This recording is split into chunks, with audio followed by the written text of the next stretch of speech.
Assalamualaikum warahmatullahi wabarakatuh. Kami dari Universitas Mercu Buana, Fakultas Ekonomi Akuntansi. Perkenalkan, nama saya Joko Nuryatin dan ini rekan saya Nina Puspitasari akan mempresentasikan materi mengenai perekonomian Indonesia. Pembangunan sektor industri di Indonesia. Sektor industri merupakan salah satu sektor yang mampu mendorong percepatan pertumbuhan ekonomi.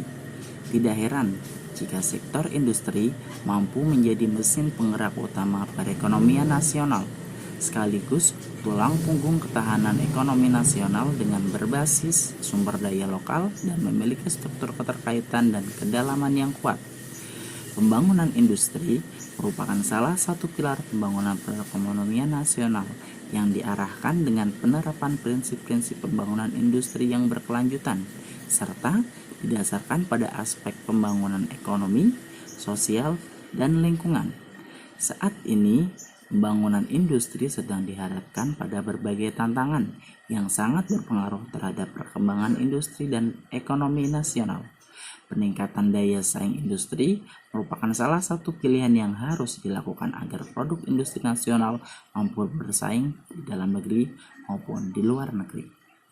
Di Indonesia, Kementerian Perindustrian merilis 5 strategi utama untuk mempercepat pertumbuhan sektor industri nasional guna penggerakan perekonomian dalam negeri.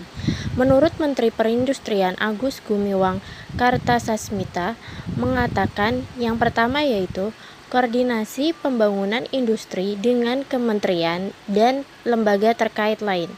Upaya tersebut meliputi 2 aktivitas umum, yaitu penjaminan pemenuhan kebutuhan bahan baku dan bahan penolong bagi industri manufaktur. Kedua, implementasi program peningkatan penggunaan produk dalam negeri atau P3DN, antara lain melalui optimalisasi belanja modal pemerintah pusat dan BUMN. Pengaturan impor produk yang sudah bisa diproduksi dalam negeri, serta pengenaan sanksi bagi yang melanggar ketentuan terhadap kewajiban penggunaan produk dalam negeri. Ketiga, penguatan ekspor dan substitusi impor, di antaranya melalui diversifikasi industri unggulan untuk ekspor, membuka secara agresif pasar-pasar baru untuk produk industri, melakukan pendekatan terhadap prinsipal otomotif di Indonesia untuk menjadikan Indonesia basis ekspor. Keempat, mendorong investasi di sektor industri yang meliputi perbaikan kemudahan perizinan, promosi investasi, dan fasilitas pemberian insentif investasi. Selama 5 tahun ke depan, telah dipastikan pemerintah akan mengidentifikasi rencana investasi sektor industri sebanyak 81 proyek dengan nilai total 921 triliun dan penyerapan tenaga kerja sebanyak 125.000 orang. Kelima, yakni penguatan daya beli masyarakat sehingga dapat meningkatkan konsumsi produk dalam negeri, antara lain melalui penurunan besaran uang muka untuk produk pembelian mobil dan motor, mempercepat penyaluran dana bantuan sosial ke masyarakat, serta meningkatkan utilisasi industri dalam rangka penciptaan lapangan kerja. Faktor-faktor pembangkit industri di Indonesia. Yang pertama, industri organisasi. Dilakukan inovasi dalam jaringan institusi pemerintah dan swasta yang melakukan impor, sebagai pihak yang membawa, mengubah, mengembangkan, dan menyebarluaskan teknologi. Yang kedua, ideologi. Perlu sikap dalam menentukan pilihan untuk mengembangkan suatu teknologi, apakah menganut teknonasionalisme, teknoglobalisme, atau teknohibrid. Yang ketiga, kepemimpinan. Pemimpin dan elit politik Indonesia harus tegas dan cermat dalam mengambil keputusan. Hal ini dimaksudkan untuk mengembalikan kepercayaan pasar dalam negeri maupun luar negeri. 4. Keterbatasan teknologi. Kurangnya perluasan penelitian dalam bidang teknologi menghambat efektivitas dan kemampuan produksi. 5. Kualitas sumber daya manusia. Terbatasnya tenaga profesional di Indonesia menjadi penghambat untuk mendapatkan dan mengoperasikan alat-alat dengan teknologi terbaru. Keenam, keterbatasan dana pemerintah. Terbatasnya dana pengembangan teknologi oleh pemerintah untuk pengembangan infrastruktur dalam bidang riset dan teknologi. Permasalahan pembangunan sektor industri di Indonesia. Permasalahan internal. 1. Lemahnya sarana dan prasarana. 2. Kesenjangan pembangunan daerah. 3. Ketergantungan impor. 4. Rendahnya kualitas SDM. 5. Lemahnya penguasaan teknologi. 6. Lingkungan usaha yang belum kondusif. Kepastian hukum. Permasalahan eksternal. 1. Isu globalisasi dan liberalisasi ekonomi. 2. Kesepakatan internasional. 3. Munculnya raksasa ekonomi baru. 4. Arah perkembangan pasar dunia. Kebijakan industri nasional. Terdapat dua pendekatan guna membangun daya saing industri nasional yang tersinergi dan terintegrasi antara pusat dan daerah. Pertama, melalui pendekatan top-down dengan pengembangan 35 klaster industri prioritas yang direncanakan dari pusat dan diikuti oleh partisipasi daerah yang dipilih berdasarkan daya saing internasional serta potensi yang dimiliki oleh bangsa Indonesia. Kedua, melalui pendekatan bottom up dengan penetapan kompetensi industri daerah yang merupakan keunggulan daerah di mana pusat turut membangun pengembangannya sehingga daerah memiliki daya saing. Pengembangan potensi ini di tingkat provinsi disebut sebagai industri unggulan provinsi dan di tingkat kabupaten atau kota disebut kompetensi inti industri kabupaten atau kota. Pendekatan kedua ini merupakan pendekatan yang didasarkan pada semangat otonomi daerah. Kebijakan pembangunan industri di Indonesia dari masa ke masa. A. Kebijakan industri Indonesia sebelum krisis moneter 1967 sampai 1997. Pemerintahan Orde Baru melakukan perubahan-perubahan besar dalam kebijakan perindustrian. Keadaan semakin baik dengan berhasilnya kebijakan stabilitas di tingkat makro dan dilaksanakannya kebijakan di berbagai bidang. Ada 3 aspek kebijakan ekonomi Orde Baru yang menumbuhkan iklim lebih baik bagi pertumbuhan sektor industri. Ketiga aspek tersebut adalah 1. Dirombaknya sistem devisa sehingga transaksi luar negeri menjadi lebih bebas dan lebih sederhana. Yang kedua, dikuranginya fasilitas-fasilitas khusus yang hanya disediakan bagi perusahaan negara dan kebijaksanaan pemerintah untuk mendorong pertumbuhan sektor swasta bersama-sama dengan sektor BUMN. Yang ketiga, diberlakukannya Undang-Undang Penanaman Modal Asing atau PMA. B. Kebijakan industri Indonesia setelah krisis moneter 1997. Langkah-langkah kebijakan yang diterapkan adalah program revitalisasi, konsolidasi, dan restrukturisasi industri. Kebijakan ini ditempuh dengan tujuan untuk mengembalikan kinerja industri yang terpuruk akibat goncangan krisis ekonomi yang berlanjut dengan krisis multidimensi. Industri yang direvitalisasi adalah industri yang mempekerjakan banyak tenaga kerja serta memiliki kemampuan ekspor. Cabang industri yang memberi sumbangan terbesar terhadap PDB setelah krisis adalah industri makanan, minuman, dan tembakau. Kontribusi terbesar lainnya adalah industri alat angkut mesin dan peralatan sebesar 5,5%, produk industri pupuk kimia, serta barang dari karet sebesar 4,2%. C. Kebijakan industri Indonesia periode 2004 hingga sekarang. Fokus pembangunan industri pada jangka menengah antara 2004 sampai 2009 adalah penguatan dan penumbuhan klaster-klaster industri inti, yaitu makanan dan minuman, pengelolaan hasil laut, tekstil dan produk tekstil, alas kaki, kelapa sawit, barang kayu, karet dan barang karet, pulp dan kertas, dan peralatan listrik. Pada era Jokowi, industri Indonesia fokus pada industri nilai tambah seperti teknologi inovasi atau elektronik, mobil, kapal laut. Terbatasnya sumber alam Indonesia mendorong pemerintahan Jokowi untuk fokus pada industri berat dan kimia. A. Strategi substitusi impor atau inward looking bertujuan mengembangkan industri berorientasi domestik yang dapat menggantikan produk impor, membangun industri barang-barang konsumsi, dan mengembangkan industri hulu. Pertimbangan menggunakan strategi diantaranya 1. Sumber daya alam dan faktor produksi cukup tersedia. Kedua, potensi permintaan dalam negeri memadai. Ketiga, sebagai pendorong perkembangan industri manufaktur dalam negeri. Keempat, kesempatan kerja menjadi luas.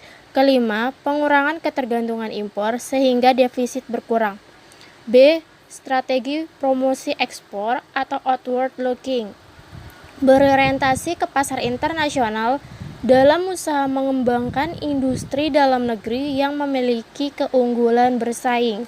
Rekomendasi agar strategi ini dapat berhasil diantaranya 1. Pasar harus menciptakan sinyal harga yang benar yang merefleksikan kelangkaan barang yang bisa baik pasar input maupun output. Kedua, tingkat proteksi impor harus rendah. 3. Nilai tukar harus realistis. Dan yang keempat, ada insentif untuk peningkatan ekspor. Bab 10. Perekonomian Indonesia dalam era globalisasi. Globalisasi adalah sebuah istilah yang memiliki hubungan dengan peningkatan keterkaitan dan ketergantungan antar bangsa dan antar manusia di seluruh dunia melalui perdagangan, investasi, perjalanan, budaya populer, dan bentuk-bentuk interaksi yang lain, sehingga batas-batas suatu negara menjadi biasa. Kata globalisasi diambil dari kata global, yang maknanya ialah universal. Globalisasi belum memiliki definisi yang mapan, kecuali sekedar definisi kerja atau working definition, sehingga tergantung dari sisi mana orang-orang melihatnya. Ciri-ciri berkembangnya fenomena globalisasi di dunia. 1. Perusahaan dalam konsep ruang dan waktu. Perkembangan barang-barang seperti telepon genggam, televisi satelit, dan internet menunjukkan bahwa komunikasi global terjadi demikian cepatnya. Sementara melalui pergerakan massa semacam turisme memungkinkan kita merasakan banyak hal dari budaya yang berbeda. 2.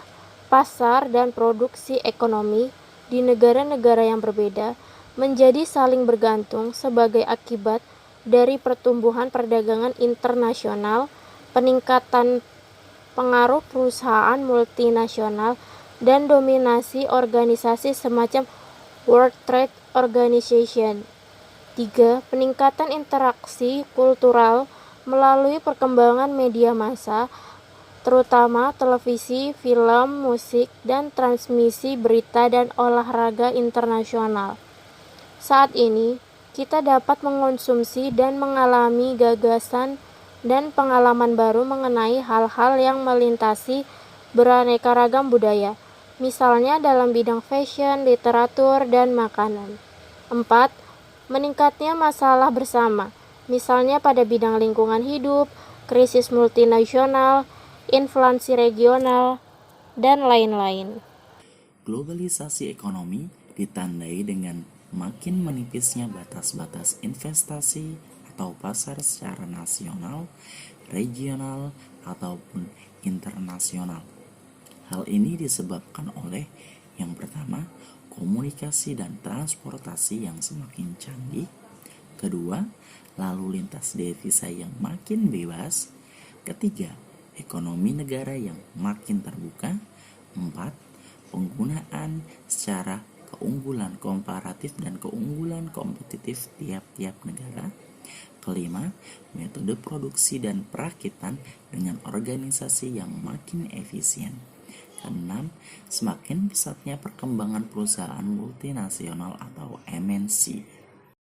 Kebijakan perdagangan era globalisasi ekonomi.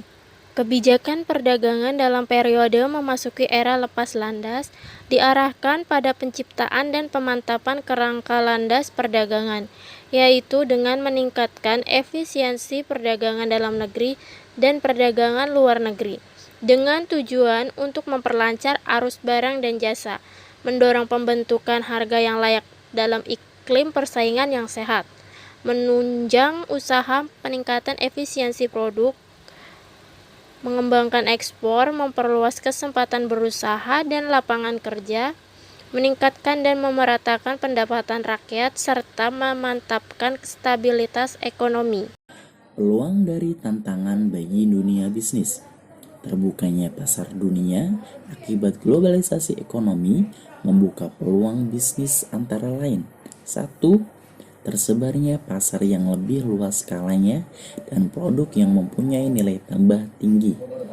2. Terjadi relokasi industri manufaktur dari negara industri maju ke negara-negara yang sedang berkembang dengan upah yang lebih murah. 3. Tersedianya sumber pendapatan yang dapat diperoleh dengan biaya yang lebih murah. Dampak globalisasi ekonomi terhadap Indonesia.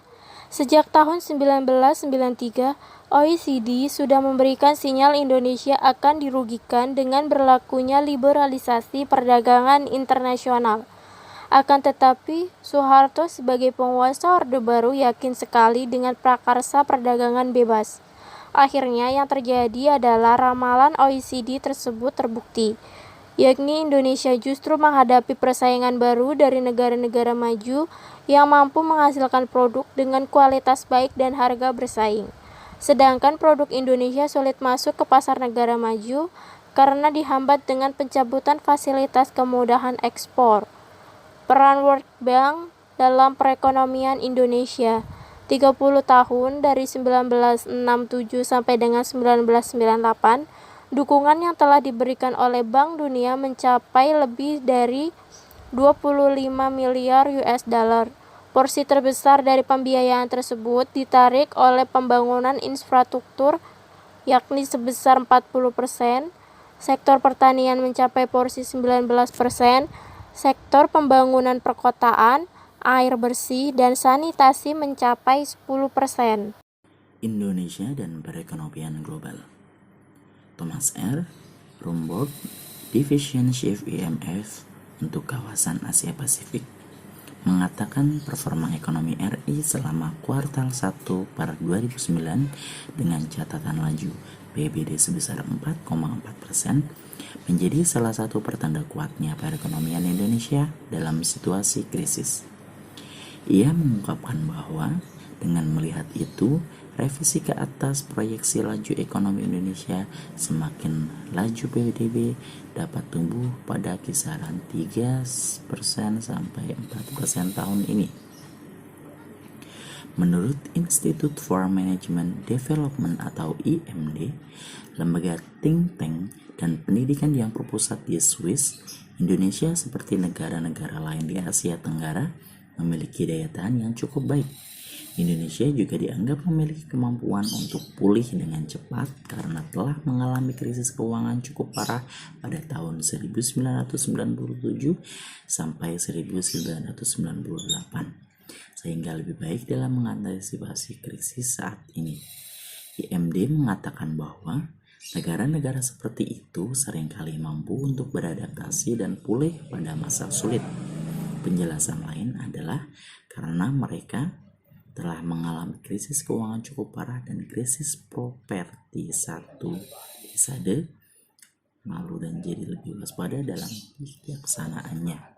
Sekian video presentasi dari kami, kurang lebihnya kami mohon maaf dan kami ucapkan terima kasih atas ketersediaannya menonton video kami. Jangan lupa like, comment, and subscribe.